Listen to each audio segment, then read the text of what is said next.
Hi, I'm Tim Kennedy of Lowland Properties, and you're listening to the S.M.E podcast. You are now listening to the next great small business podcast. Welcome to the S.M.E Stories podcast, where it is all about small businesses in Canada. And here's your host, Ken Alfred. Hey guys, thanks for downloading the show. We got an awesome episode today with Tim Kennedy of Lowland Property Group.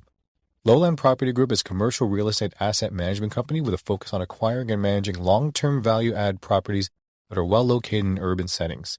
The properties that they usually put are usually in close proximity to multiple public transit options and amenities without intensifying the neighborhoods.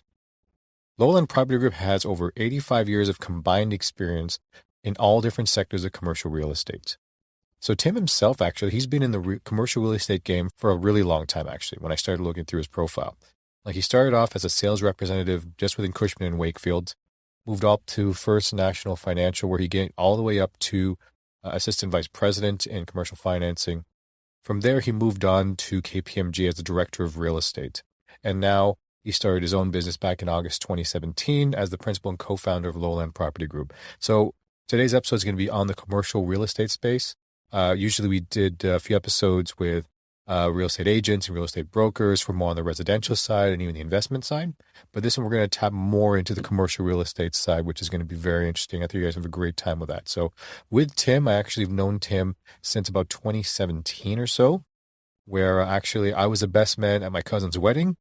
And I guess my cousin-in-law, or my sister-in-law, one of her best friends is married to Tim. And that's how we met. And I remember meeting him and we went over, I think we were just chatting for the first time. I think we chatted almost for like an hour straight just on commercial real estate because that's an interest of mine. So you guys are going to sit back and enjoy the episode and sit back and absorb. All right. We have Tim Kennedy, Lowland Property Group. How you doing, my friend? Good. Doing well. Yourself? Well, let's see. We're recording this on a Tuesday and tomorrow I'm actually going on a vacation for almost 2 weeks. So nice. Mrs. K and the kids and I, we're going to do a few days in Florida, and we're going to be going on a Caribbean cruise right afterwards for about a week or so. Perfect. I'm jealous. Well, you know what? Have you been on a cruise? No, never. All right. Well, I'll let you know how it goes. But I haven't been on a cruise since 1995. So I'm assuming technology have changed on boats since 1995. And the only reason I mention this is because I remember my parents bragging to me when they got this deal to go on this cruise a long time ago. And I said, I wonder why they're so bragging about it. We get to the cruise. It's honestly a senior's cruise. So I was wondering, I'm like, why are there so many grandmas and grandpas around here? I don't get it. So any kid that was on the cruise, now obviously Tim and I, we went to different schools, but generally, there are certain people you gravitate towards and certain ones you don't. But when the numbers are so limited, the kids that you probably wouldn't hang out with in regular school start to look pretty good because there's just so few of you. So that is my little spiel for the cruise as I'm counting down the hours before we actually take our flight. So sorry. It'll be great. My mistake. So anyways, back to this, Tim. So Lowland Property Group, my friend, what is your story? Yes, it's not an unbelievable story here, but it was something I would say very early on in my career I always knew. I had that sort of entrepreneurial sort of twist to myself. It was something I always wanted to do.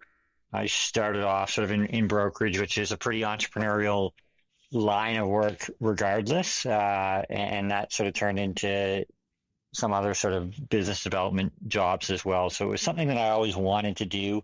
And through the years, I sort of built the connections and the contacts you sort of need in commercial real estate because it's not something everyone perceives as a small business.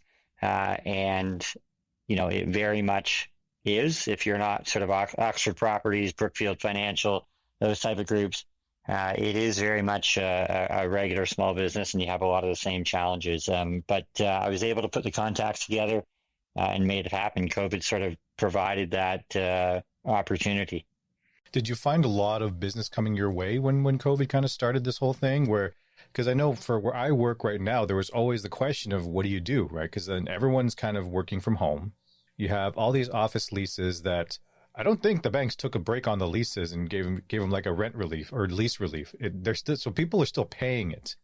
And so did you find an influx of business that way, or people coming to you and saying, can I break my lease, or Tim, what can I do?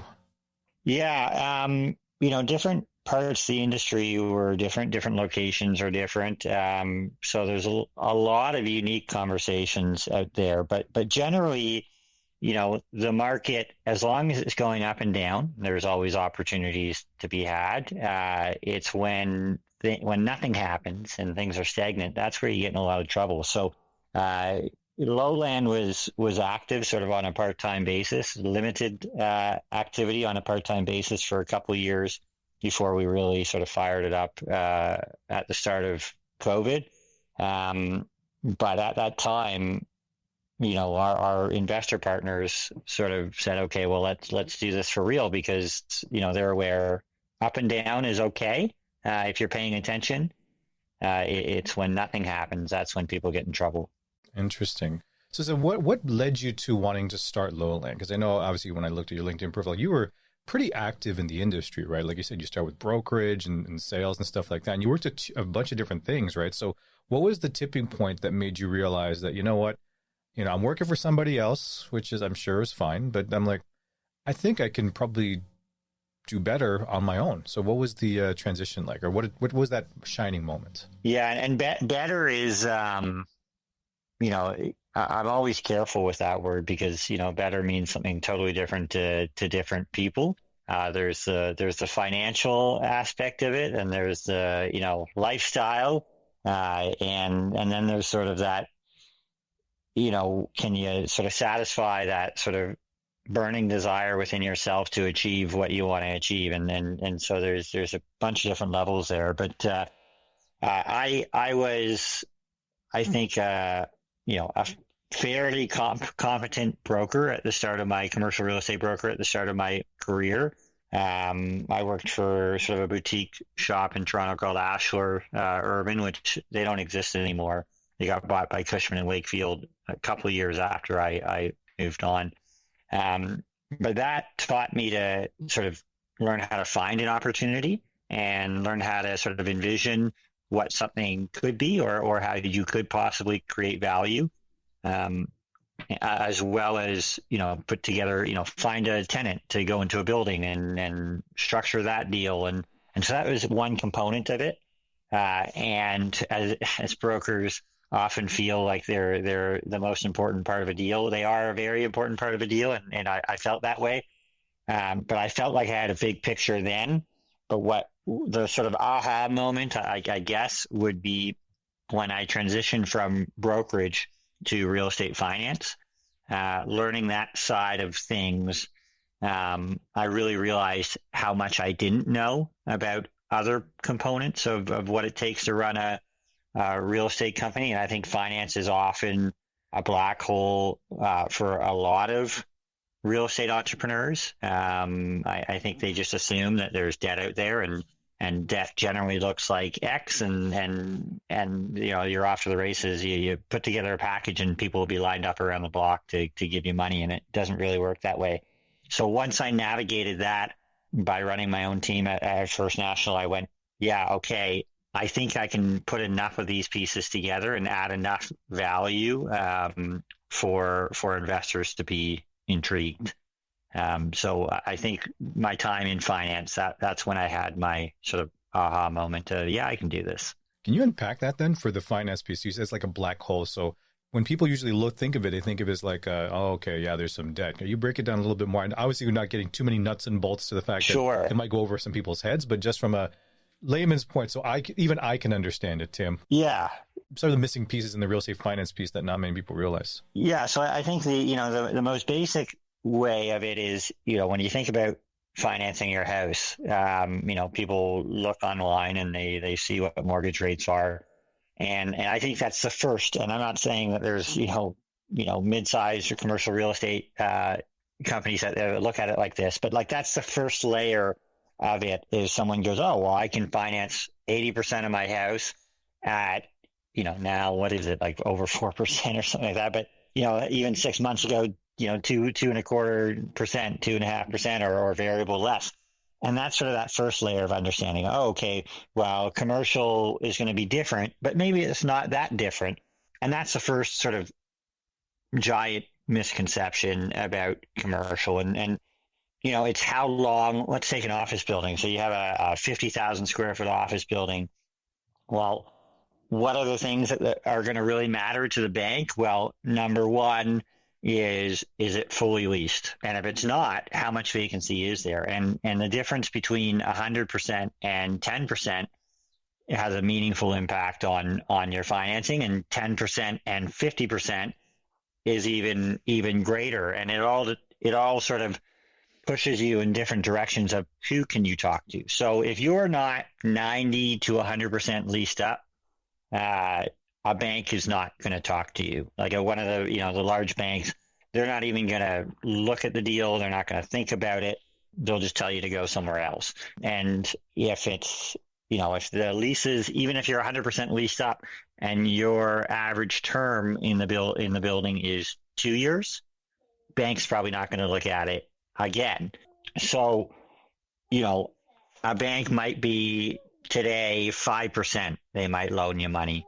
Mm-hmm. But then if you don't get money from them, you might be, 6%, 7%, and it might be interest only. It might be, the debt looks totally, totally different.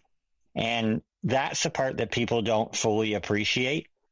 There's so many different types of lenders. There's so much different money out there that it's not a one size fits all solution. And on top of that, just like, I guess, in theory, when buying your house, but it's different because there's this added layer of financing that's more complex, is every single person or every single group that's trying to buy that property that you're looking at, they're going to arrange their financing potentially in a different way. And they're going to get different rates. They're going to get different leverage. They're going to get different structures.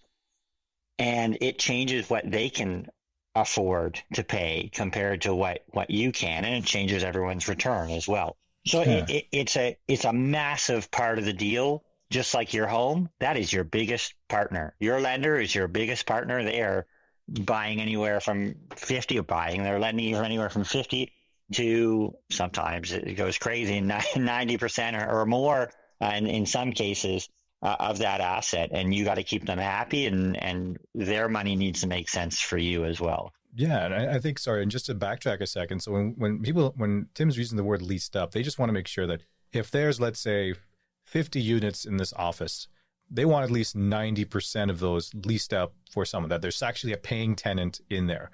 So if you find, let's say, a commercial property, even if it's a small one and it's like only 10% leased, going to a bank and, to sell them, all right, yeah, I got this great deal and the rate is good. And the bank's going to start asking questions like Tim was talking about, how is it leased up, and also the length of the leases. Because like you said, even if it's 100% leased out, if all the leases are expiring, let's say 12 months from now, that's a big risk, because you never know if you renewed it, because they want any lender, they want stability.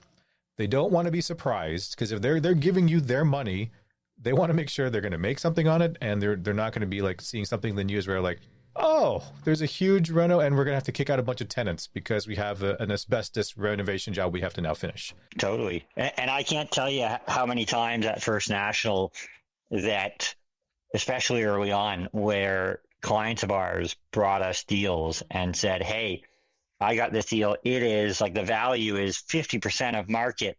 And, there's all these good things happening. Boom, boom, boom, boom, boom. And the broker and me would go, this is an amazing deal. This is a home run. But then they'd say, well, all my tenants are rolling in 6 months, but that's the opportunity, because they're also paying 50% of market rent. That's why the building value is 50%. I'm taking on all this risk, but the writing's on the wall. This is a home run. This is a slam dunk. This is easy. And I would know that, but that is not the lenders, it's not their job to take that risk. They're not getting compensated for taking that risk. When you're making 3% on your money out as the lender, you don't really want to take any risk. Hey, you. Stu, do you need a voiceover? Well, look no farther. Northway Capital Group has your answer. Commercials and explainer videos, AVR and voicemail, health and wellness, corporate training and e-learning, announcements, documentaries, and biography. Contact us on social media or email us at northwaycapitalgroup@gmail.com. Exactly. You want as minimal risk as possible, right? They don't want to take a chance. That's why for some people who want to start a business, whatever business it is, if the bank had to choose between your business and let's say a franchise of, let's say, a McDonald's or a well-known franchise, they're more likely probably leaning towards the franchise because they know they have everything. It's stable from that perspective. They know the brand, they know the systems in place. That's versus me saying, yes, I'm going to start my own thing. I need space. I'm going to work on my processing. So please give me money. You want to get a quick no, then say that to the bank. So, Yeah. you know? Yeah. So Yeah. how many units do you have right now? Because I know the only reason I ask is even though I've been on the website, I see you have a bunch of properties already under management. Sometimes websites don't get updated as often. So how many assets do you guys are managing right now? Yeah, so we're units is a good question. I should have that, but I don't. We have 12 buildings right now in the Waterloo region, and that comprises of about 415,000 square feet of space. Wow, and these 12 units you're talking about, are they offices? Are they retail? Are they industrial? All mixed in between? Yeah, so Lowland is a purely opportunistic landlord investment vehicle that has a long-term focus. So we buy, we reposition, and we hold, but we are opportunistic. So we don't necessarily have a single lens and a single strategy. We have industrial and different types of industrial. We have a bunch of different office buildings, and we actually have basically one residential development site, which is not something we want to be a big player in. We have philosophical reasons as to why we don't want to, but this was a good opportunity, and we think we'll be able to build good product. So that's sort of a one-off, but mostly commercial assets. Nice. And just so the listeners know, when we say industrial, we don't mean manufacturing. Manufacturing is a part of industrial. It could be a lot of different things too, right? We can talk about warehousing. We can talk about self-storage and all these different. They all kind of classify under that industrial space, right? So yeah. We just own the box and the land, and then it's up to someone else, as long as it's within zoning, for them to do whatever they see fit. Excellent. And so how big is the team that you have right now? I mean, all these units under management, I can't imagine you're the only guy in the company doing it. I assume you have some help.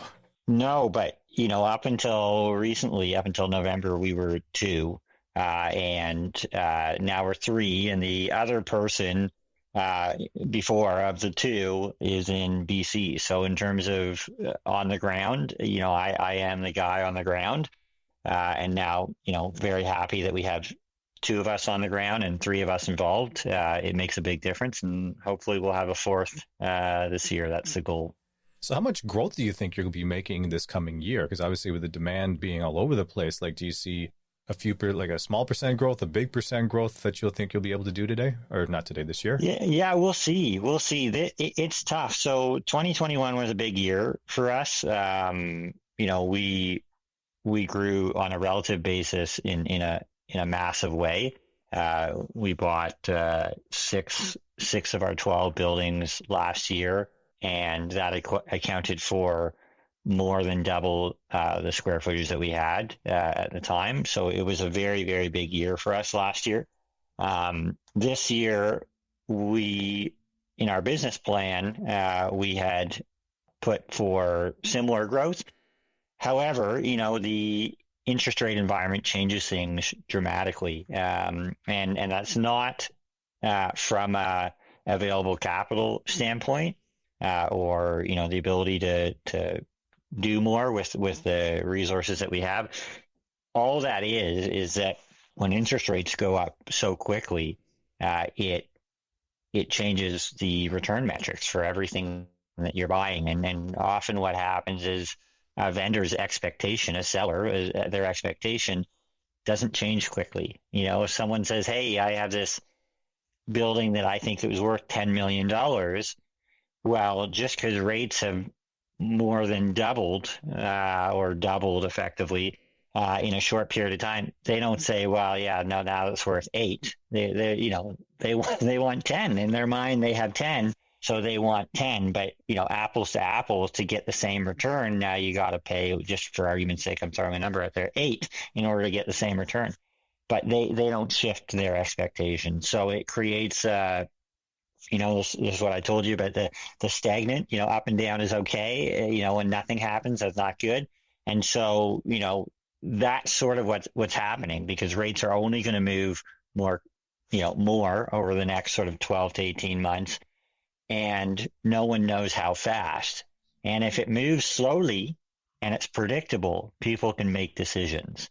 And they can say, okay, well, it takes me 90 days to close a deal. Over the next 90 days, yeah, it might go up a little bit, but it's not going to go up tons. So I can manage this, and I'll price it based on that. But, you saw the last 45 days in the commercial world, they went up 1%. And, that's a massive impact on your return. And if you think that it could go up another percent in the next 45 days, how do you make a decision? So that's where we are in the market. And it's not just a unique problem to us. Basically, anyone that's not sort of a REIT or a major institution, they're having issues. If you borrow traditional real estate debt, you're struggling to pick the right price right now. Yeah, and even from the residential side, right? I think the challenge is that the market has been kind of going, like, the demand for it is really high. So even when the pandemic hit, all the rates were really low, and they started cutting the rates to try to make it more affordable. But the problem with that is that everyone wanted to get something in terms of get a house, get a property. So the price of the houses it almost like it went up a little bit more, to the point that I think from when I was talking, because some of my guests have been like the realtor from more on the residential side.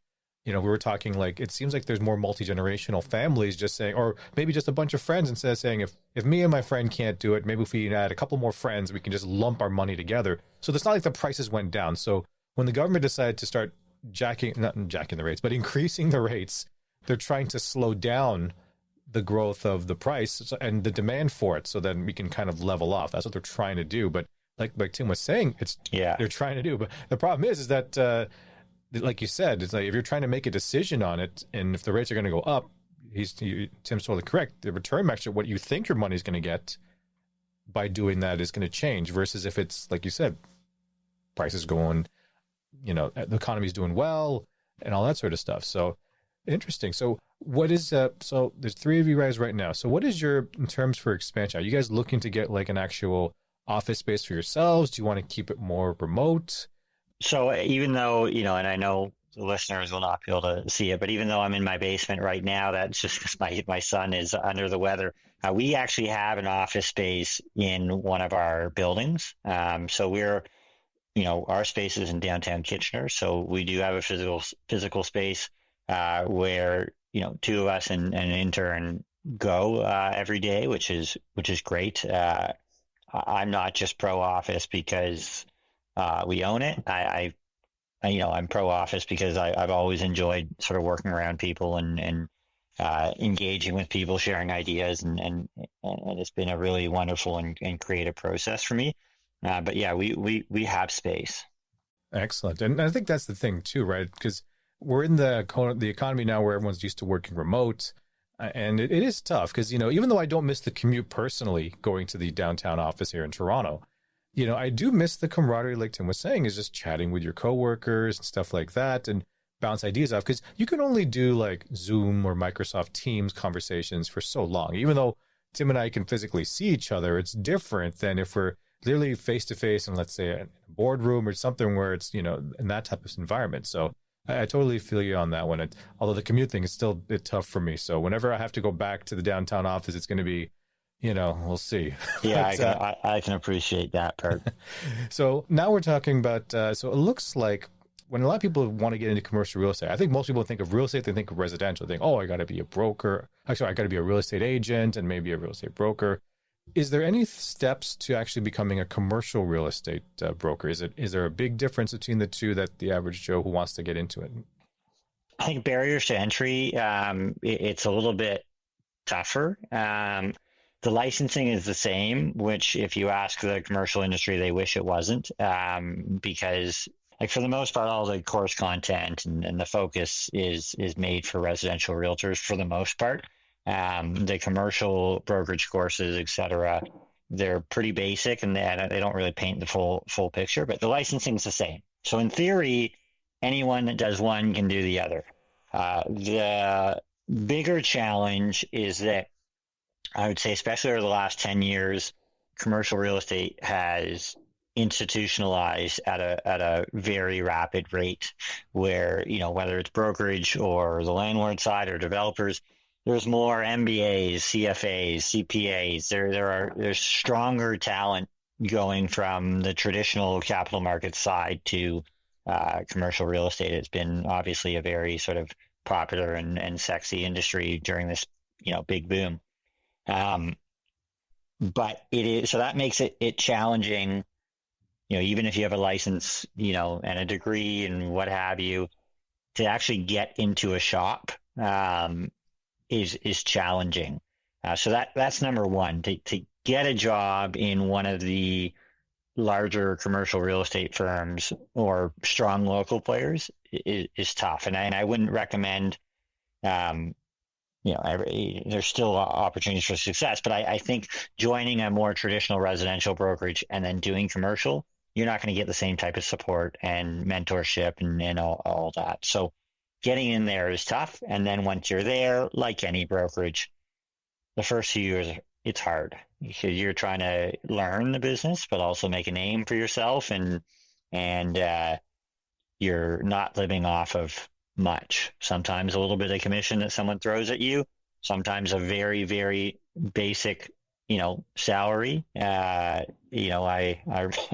remember I could barely pay rent with my salary the first year. So, those are the first sort of, it's a barrier to entry that's a little bit different than residential.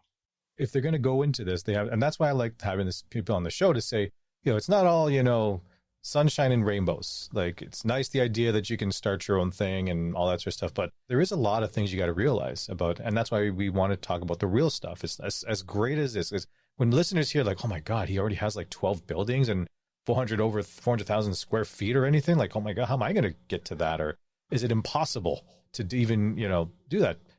It is possible, but you got to grind. It's not an easy job to do, but also you have to remember that what Tim's talking about, going through the experiences of building it to that. I'm sure he didn't go in there thinking, all right, I think I'm going to start my own thing.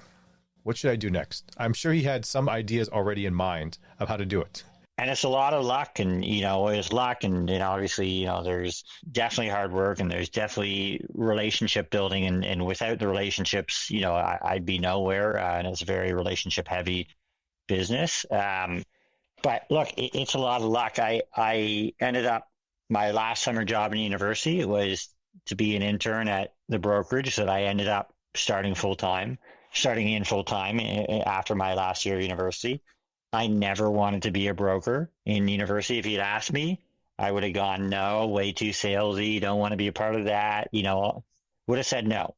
Then there I was a broker for 5 years. And then when I was a broker, I would have said, I never wanted to get into finance. All you do is say no, and it's boring, and you're not sort of like hands-on the operation of the deal or that. Had an opportunity to get into finance. I really liked the people at the shop that brought me on. So I said, why not? It's a new experience. It's something else to learn, but I would have never guessed I would have been in finance. So I did that for 4 years, and those pieces allowed me, after a short stint at KPMG, those pieces allowed me to sort of do my own thing, because I built these relationships, but I built this skill set. And so it's hard to plan this sort of stuff. And I think if you plan it, you can get in a lot of trouble. I think the best thing to do is always, do the best you can at something, work hard and treat it like it's your own, and good things happen. And eventually, things will come together. And if your goal is to do your own thing one day, this is only my advice. It doesn't mean much, but don't necessarily try and plan every step. Let it happen organically. Things will come together. You'll meet people that will make a bet on you. Our investor partners, they're mostly people I've met along the way that said, "Hey, look, if you ever hear of a deal, or if you ever do something on your own, let me know.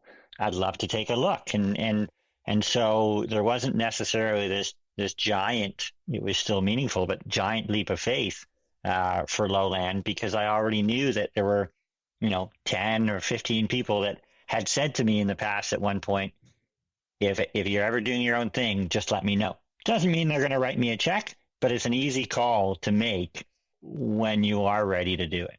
Yeah, and see, that's the thing. It's almost like the accidental owner kind of thing, where like one of my previous guests, she just released recently, she was a social worker and she worked at a hospital, and it got to the point that she was getting a lot of patients through the hospital that said, "Hey, if you're ever going to do your own thing, let me know." And so she almost started her business as a, okay, sure, right? So it's similar to that. Well, obviously a little bit more complex with especially commercial real estate, but the fact is that they worked with you on previous deals. They liked what you were doing.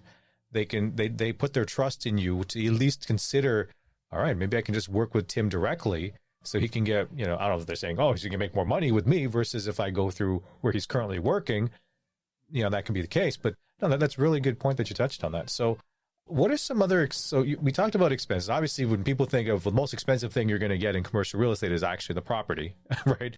But is there other expenses that, for someone who's at least considering the space of, maybe going into commercial real estate, that they probably don't realize that they actually have to pay once they're doing this? Well, I think it's the unpredictability, just knowing that you're not going to be able to predict everything. And then with commercial real estate, and not the residential, isn't expensive. That's not the case at all. But generally, if you inspect a home, you're investing in a home and you inspect it. Yeah, there's things that will pop up, but your major things are, it's a furnace, it's an AC unit, it's the roof. And generally, yeah, it can be a lot, but if you inspect it, there are $5,000 costs here and there. Generally, I'm being a little bit cheeky, but as long as you have a good inspector, that's you're probably going to get dinged once or twice for $5,000. For commercial, even just the zoning and the history of the land, whereas in res, if someone's living there, you don't need to do an environmental report for your home. Like, the bank doesn't need to see that for financing. You need to see that in commercial. So, doing your due diligence is not just looking at what's there. It's also been what's been there. And, are your easements really clear? Are there right of ways that can get you in trouble?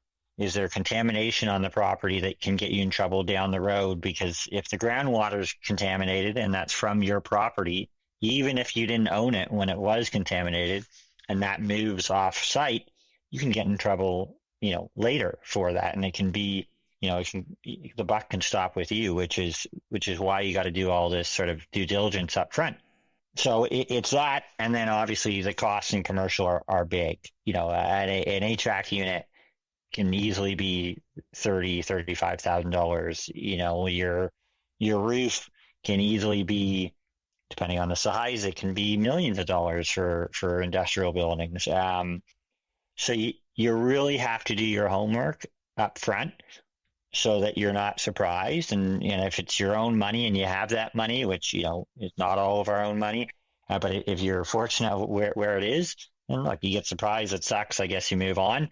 But when you're managing other people's money and you've said that you've done all this homework, and something happens, well, you better have a good explanation why that happened and you didn't catch it. It happens, but they're big ticket items, and I think the only way to run a commercial real estate company is you have to have the capital there, because if you're not, then you're not running it the right way. Your tenants aren't happy. Your investors aren't happy. You really got to do your homework, and it's capital intensive. Do you have a small business story to share? The S.M.E. Stories podcast is looking for entrepreneurs to share their tales of success, failure, and everything. If you're interested in being a guest on our show or know someone would be a great fit, please contact us at northwaycapitalgroup@gmail.com. That's northwaycapitalgroup@gmail.com. So Tim, if I said, all right, Tim, I got this great property. It's near the lake, surrounded by gas stations and a smelting plant. Is that a good deal? Yeah, exactly. And it could be. Maybe. You could price it right. You could have all the information that you need.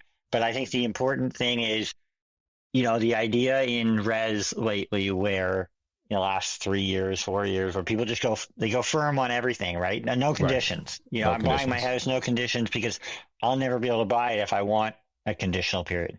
That almost doesn't exist in commercial. You're usually tying properties up for 30, 45, 60, 90 days, and you're spending $10, $15, $20,000 on getting reports done by engineers and, the like, to learn everything that you can. And that money is at risk, because if at the end of that due diligence period, you go, those 20 gas stations around me, they make this really contaminated and I can't get out. If I get in trouble, I'm screwed. And you walk away. Well, that $20,000 that you spent drilling holes in that property to learn, what was in the groundwater, that money's gone. Yeah. That's a pursuit cost, and that's gone. But if you didn't spend that $20,000, the money you're going to lose down the road is far worse. Exactly. And also, too, we have to realize as well, especially if you're going to look over taking over an office or any type of retail, the pro forma statements that you get from the current owners might not be exactly accurate. Now, for those who are not familiar with pro forma statements that you get, so if you're looking in a prospectus, so you're thinking about getting this particular property, whatever it is, they can kind of guess what you kind of look through it, and they're saying, yeah, here's all of our tenants, here's how much they're paying, and here's how much the expenses are. So, you have to really do your due diligence to figure out, okay, are these numbers correct? Are they accurate? Because obviously, their goal is to try to get, if they're trying to get rid of their property, they're going to want to try and bump up the numbers as great as they can, so that people like Tim who have clients that want a piece of property, they want to say, oh, see, look, this is a profitable investment, so it's definitely something you guys want to look at. Tim almost has to be the one that has to scrutinize it and work with his team and work with the owner and say, okay, here's the risk.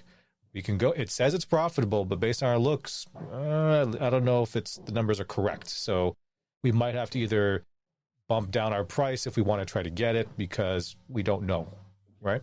Yeah, totally. And not to get too technical, but it can, sometimes it's not them necessarily sugarcoating. It's just that standards have changed. And for instance, sometimes a lease, it'll say, 3,000 square feet.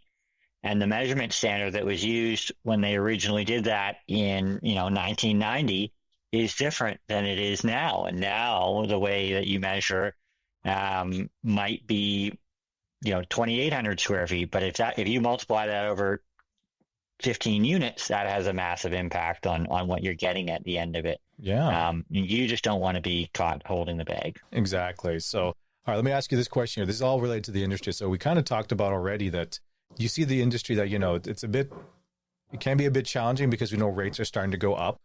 And so that's probably what the current trend is at this point.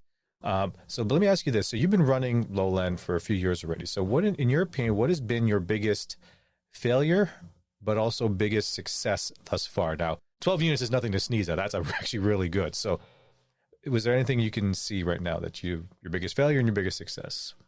Failure is tough, because I think especially at this, stage, and, we've been around for 5 years, but, I think we're still very much a startup in my mindset. So I think, everything that doesn't necessarily fall your way is a learning experience. And, knock on wood, we haven't had a quote unquote failure that has, had a massive impact on, in a massively negative way on our return. Maybe, we bought one deal, our first deal that we bought, we actually probably got a little bit saved by the market.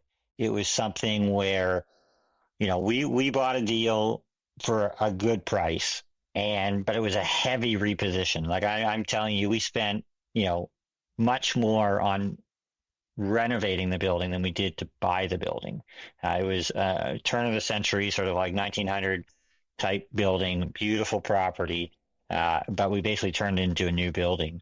And without getting into too much detail, I think the thing that I learned is that no matter how many years experience, no matter what you think the reputation of others that you're relying on, contractors, consultants, whatever, you really need to be in the weeds every step of the way until you've built those really strong relationships, because people that you hire, and I'm talking about third-party consultants and third-party contractors, they either won't care as much as you because it's not their, they're just doing a job for you, and not everyone is honest. So, that's one thing that I think we learned that I guess was a failure. A project that we had could have been better. And it was just, you really, every step of the way, not just 90% of the way, every step of the way, you got to be in it early on, at least. And once you start building the relationships, then you definitely can rely on people. And there's many, many, many amazing contractors and amazing consultants that we have now that, I can call and say, hey, give me a price for this, go do that job. And I know that the price is going to be exceptionally fair and the work that they're going to do is fantastic. So I think that's one failure. And that's a good learning experience. I think everyone needs to know. And I think that from a lot of people, I think I remember hearing from a podcast host that I listened to as well. And he always treated it when he works with, whether it's suppliers or clients, he basically says, like, look, I don't want a one night stand. I want a marriage. So we're talking like you're building your business where you have to rely a lot, because you, like with commercial real estate, you have the contractors are going to do any of the build fixes and all the renovations. Then you got the consultants as well that has to do all that stuff. So you don't want the one that, these are just one-offs and you're never going to see them again. You want to try to make sure you're giving them enough business, because then they're going to give you a better price. But also that trust level is there, especially if you don't have that in the beginning. Like you're coming in square one, you're like, okay, where do I find the right consultant to do this, whether it's environmental or asbestos or anything else that could be very specific, that you need that specialized skill set. You have to be very careful with that. So in terms of fees, then I know it's going to depend on job there, Tim. So do consultants cost more generally, or in terms of, like, I'm talking about for expenses when you're running your commercial real estate practice, you have your contractors are going to do the building and renovating. You have the consultants that's going to give you feedback and all that sort of stuff. Which do you find is surprisingly expensive that I guess people lean towards? Are the contractors more expensive, or are the consultants have? Yeah, it really depends on the job, and honestly, for the most part, you can't use this as a rule of thumb, but you do get what you pay for. I think a dangerous thing is picking the bottom quote, or even picking the second from the bottom. Generally, you do get what you pay for, and that's not just quality, but sometimes, generally contractors is a great example. Usually they're all getting the same sub trade quotes for the most part.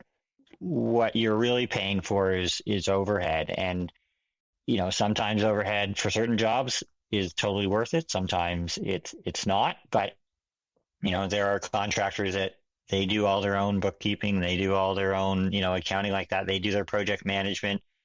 And so you pay them very little overhead because it's just them. And then there's groups with teams of, 50 behind them. And that overhead is very expensive. But on a complicated project, I guarantee you paying, someone with a lot of overhead is probably going to save you money in the long term, because as surprises happen, and you get more time, because time is critical in construction. Time costs more than anything else. So if you're not getting the turnaround that you need, then that can cost you a lot. So I don't have an answer between consultants and contractors. It really depends on the job.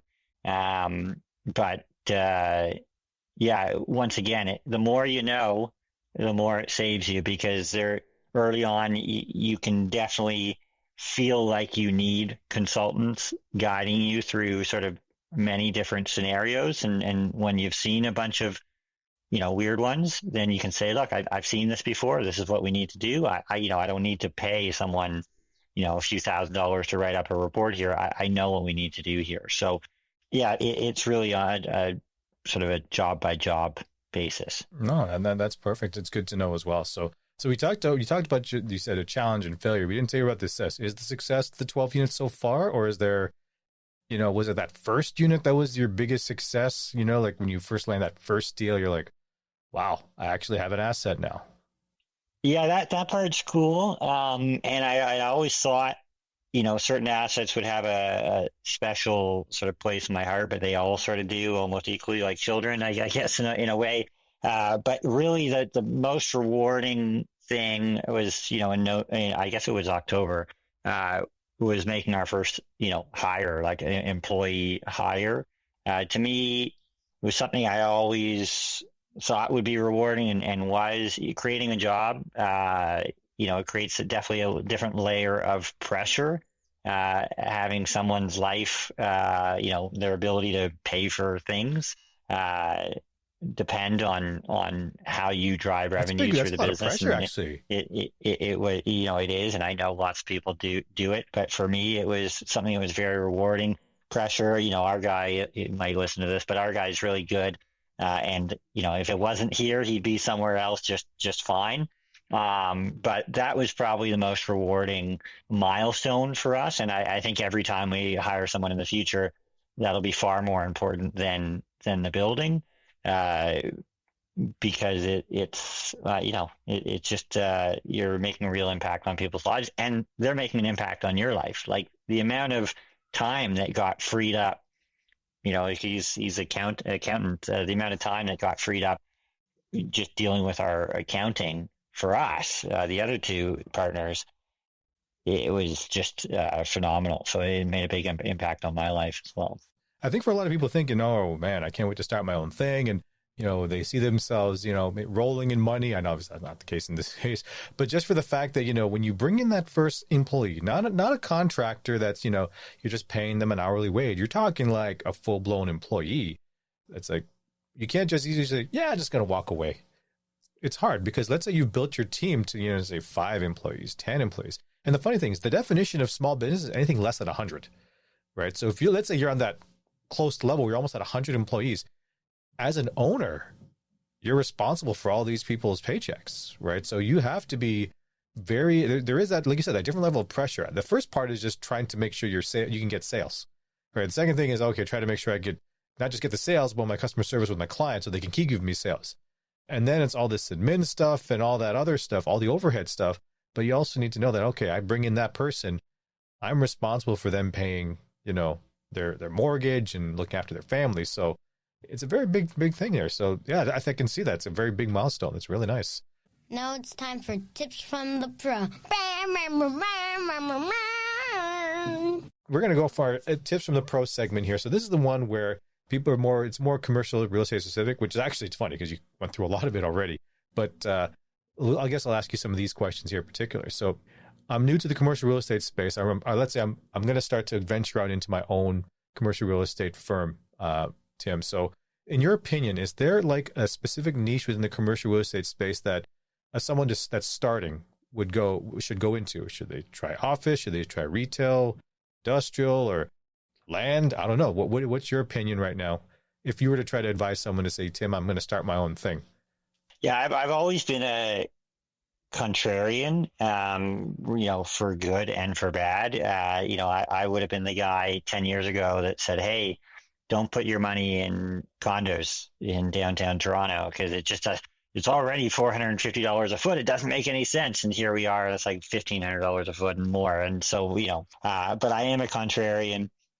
So, if someone was getting into commercial real estate, even as a broker and just saying, where do I spend my time?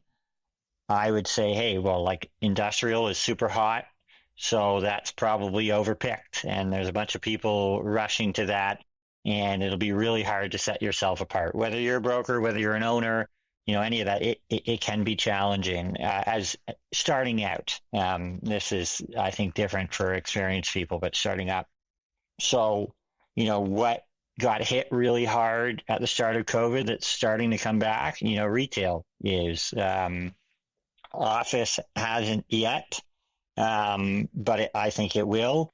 So, that would be some advice is try and go where others are not, because competition is what really makes it, just adds another layer. It is very challenging to do really well if everyone is going in that same direction. Interesting. All right. So how do you keep on top of the commercial real estate industry? So is there websites you can recommend, or subscription magazines, or websites that you go to get your information? So if I was to do this, where should I go for that? Yeah, I think for Canada, there's a number of ones, but the one that really stands out to me, and they'll love this, is Renx .ca. So Renx, it's renx.ca.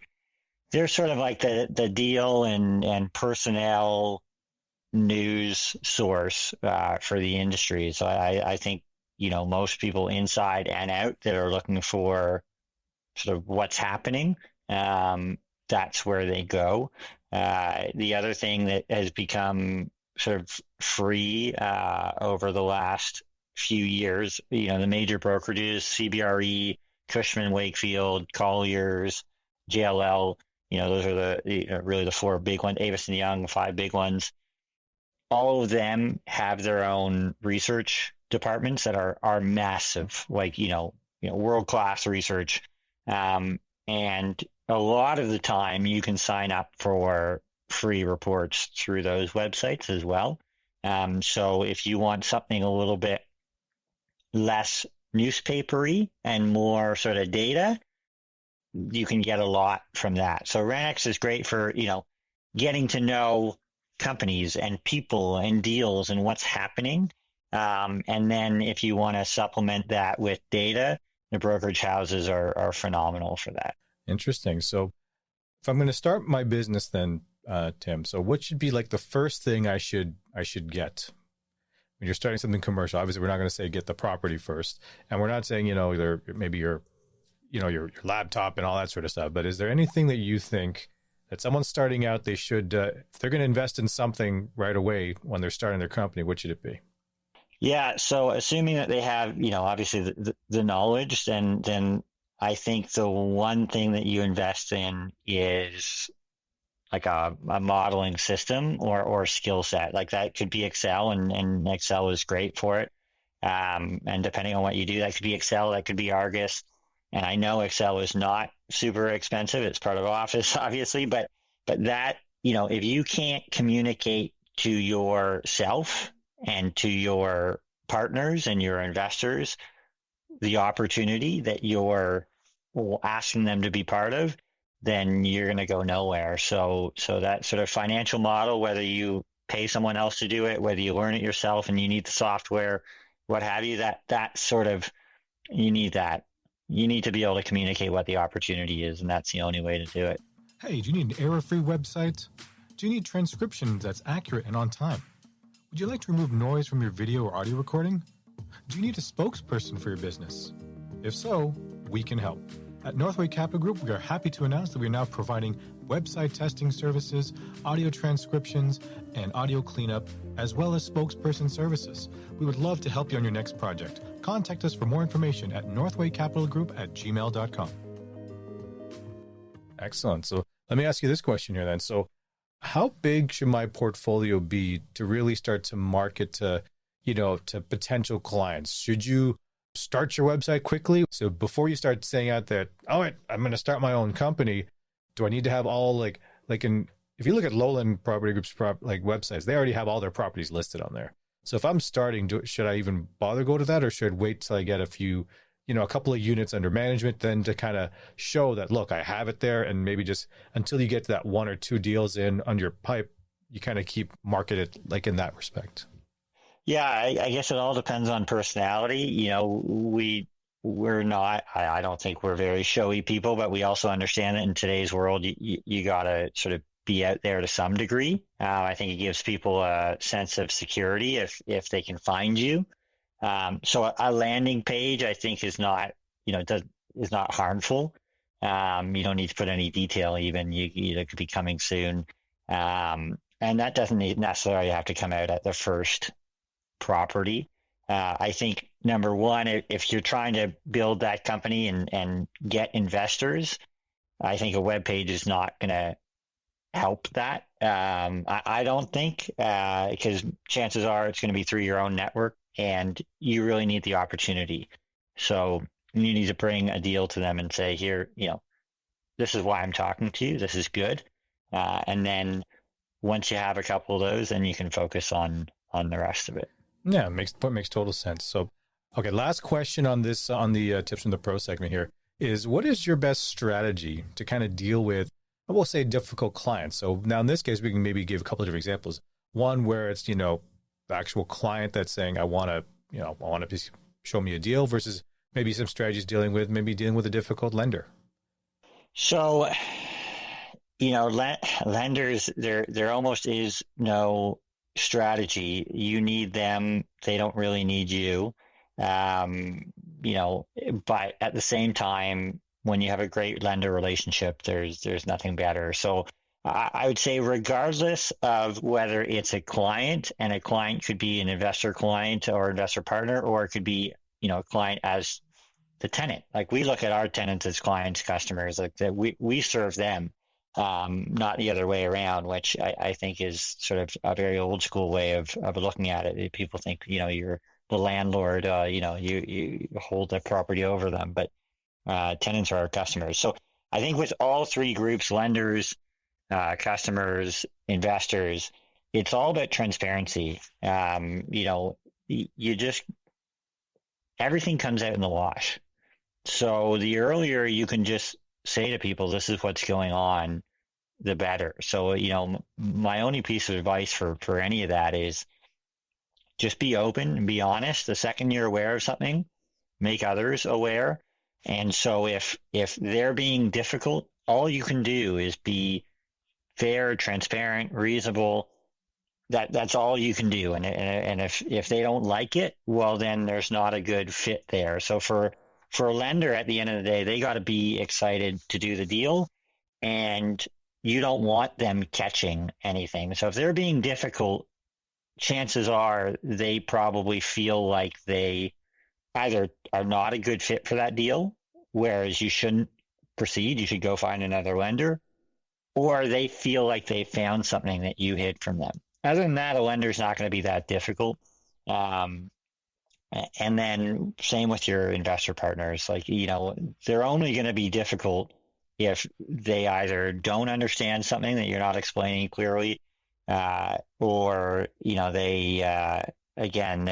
something, you've held one over on them. And I think with everyone, there are difficult landlord-tenant relationships that personalities don't mix, but as long as you're being fair, you're being transparent, you're being clear, then you have that paper trail. And if it ever gets into anything else, like, you can just point to that and say, look, like, I was fair, I was open, I was honest. Like, I don't know what else to do. That's all you can really do, really. So last question, I just thought of another one here. Any tips to how to lease up your properties? Any quick tips or little tricks that where, you're, let's say you're 60% occupied, you're leased up 60%, you want to try to bump it up a bit more. Anything you can advise, Yeah. So it's tough, to be honest. Like, I think picking the right broker is a great tool. I think a lot of people don't like paying brokers, and they think brokers might be sort of hot air, but I think brokers are super valuable. Pick the right broker and it'll be great. Also reputation. So if you start treating tenants really well, and you start, you'll get this reputation amongst your existing tenants, and they'll help you lease your properties for you. They'll tell their friends, they'll tell other people. These are great people to work with, and they're fair, and that helps in the long run. But there's unfortunately no magic bullet to lease up a property more quickly No, or no, I not. think what you gave was one of the best tips that you can possibly give is to really look into that broker, unless you really want to try to do it yourself, which I don't know if you want to do that. Maybe in the beginning, and hopefully You you're should not. always do it yourself, Yeah, but with a broker. Like the with a thing broker, is yes. if you have more hands out there and more people making more phone calls and selling it, it's just, the if you lease something up 1 month, 2 weeks quicker because you had a broker, it's worth paying Save you that time. commission. Yeah. Excellent. So, how do you balance? Because a lot of owners, when they want to do their own thing, there's that work-life balance that's really challenging. So, how are you able to do it, or do you have good advice for those who want to get into your space? How do you balance your work and your personal life? Because you're married and you have children. You have a child right now. I don't know if you have any more pets or goldfish or anything like that. So, how do you balance it all out so you don't? What I like to use the analogy: you're not trying to run a marathon at a sprint's pace. Yeah, I draw the line at goldfish. That's I wouldn't be able to handle it if I had a goldfish, for sure. It's tough. I think all entrepreneurs will say this, and maybe some have figured out something that I haven't, but it's really hard to balance. At the end of the day, communication is key with your partner and your family, and all that stuff is very, very important. And you got to have a supportive partner, because when things happen, especially in, the property management, property ownership side of things. You don't control that. And every business will have that. You have a roof leak and you need to go check it out and open a door for an emergency contractor at 1 a.m. Like, it is what it is. You can't sort of say, well, hey, honey, I'll take care of this for the next 2 hours at home, and we'll just let the place flood. You got to go. So, it's tough at first, and it's not just at first, it's tough during any major growth side or section of your development. Last year we grew exponentially, and there were times that were really, really tough. So I don't necessarily have a great answer, but if you love it and it's what you want to do, you have a supportive partner that sees that, then you'll get through it and it'll be fine. And it doesn't often feel, if ever, like a burden to me. I really enjoy doing it. Sometimes it can be hard. But like I said, I think if you love it, you find a way to get through it. And if you have a supportive partner, then they get it. Now it's time for the rapid fire round. So now we're just going to wrap things up. This is the rapid fire round. We're just going to have a bunch of more lighthearted questions. Everything was so serious and all that sort of stuff. So it's nice to have some more relaxed ones. So, all right, question number 1, Tim. What would the 15-year-old self thinking you'd be doing right now? Probably doing something with either history or sports. Well, that's very different from history and sports. Very, very, very different. I loved history and I loved playing basketball and all that stuff. So I'm sure I would have wanted me to do something in either of those areas. Can the Raptors pull it off this year? We're down 3-2. Maybe. I wouldn't have said that before yesterday's game, but maybe. Maybe. Excellent. So, all right. So what is your current guilty pleasure? Oh, I got a few of them. Depends on my mood, but it's some sort of junk food. Sitting on the couch having chocolate or popcorn. It's something. Well, that was the thing. My next question. I'll make these last couple of questions about food. Have you ever eaten a whole? And I'm going to leave it blank. Yourself. You name it, it's probably happened. Anyone in particular that you really enjoy eating by yourself? Then. Like a whole, I had someone tell me a lobster, and I was like, you had a whole lobster by yourself? So I'm like, yeah, okay. Because I think most people think, oh, pizza, or, I would, in my 20s, I used to be, on every Good Friday, I would always do a cheese lovers stuffed crust pizza from Pizza Hut. Every Good Friday, right? And in my early 20s, I could probably eat the whole pizza by myself. Now, unless I want my heart to explode, I don't think I want to do that. Yeah, well, pizza's a good one, and I was just in Boston this weekend, and I hate to say, me and a few friends, we all went and we all ate a whole pizza on Saturday to ourselves. So Large or medium? it was a large, yeah. Deep dish or thin crust? Well, I wouldn't say like regular, sort of like right? a regular pie shop. Yeah, so it was a lot. Hadn't done it in a while, and it was a lot. How did you feel Happy I did afterwards? it, but not killing to do it again. Excellent. So, what is one subscription that you have that you cannot live without? The easy answer would be like Netflix, but actually the one that I've had the last couple of years that I never thought I couldn't live without was actually Globe and Mail. And the reason why I say it is we're bombarded with so much, and I don't mean this in a formal way, but unregulated news these days. And to pay for something and to pay for content where that producer pays their writers properly to do a good job and get good sources. That's actually been a one that I don't think I'd ever get rid of now. Interesting. Globe and Mail, or just like a subscription to that. Because, I think most people think, oh, yeah, this is a streaming services they can't live without. Or, I can't think of anything else. Or like someone said food delivery service. Like I think they get like a monthly box of like natural groceries that comes to their door. And then they think they can't live without that. So, okay. Interesting. So they can name a sandwich after you. What would be in it and what would you call it? Oh, man. Well, a lot of my friends call me TK, so I think it's kind of catchy. It could be a sandwich, I guess, the TK. I don't know.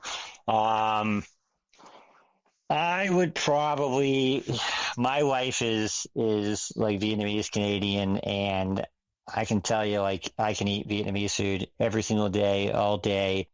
So probably some sort of, buttered beef with cilantro, cucumber, something that's like heavy and light and flavorful all at the same time. So something Vietnamese with a little bit of like a,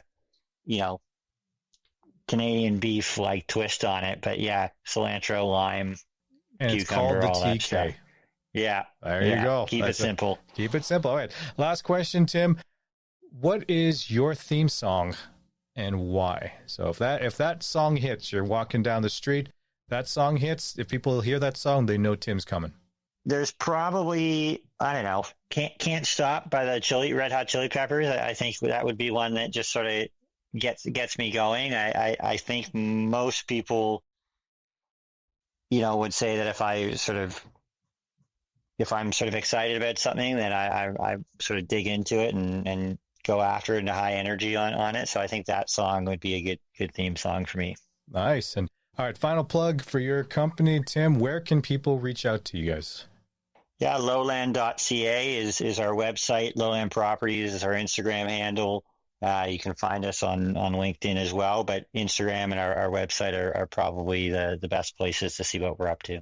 All right. Thanks, Tim, for being on the show. Awesome. Thanks, Ken.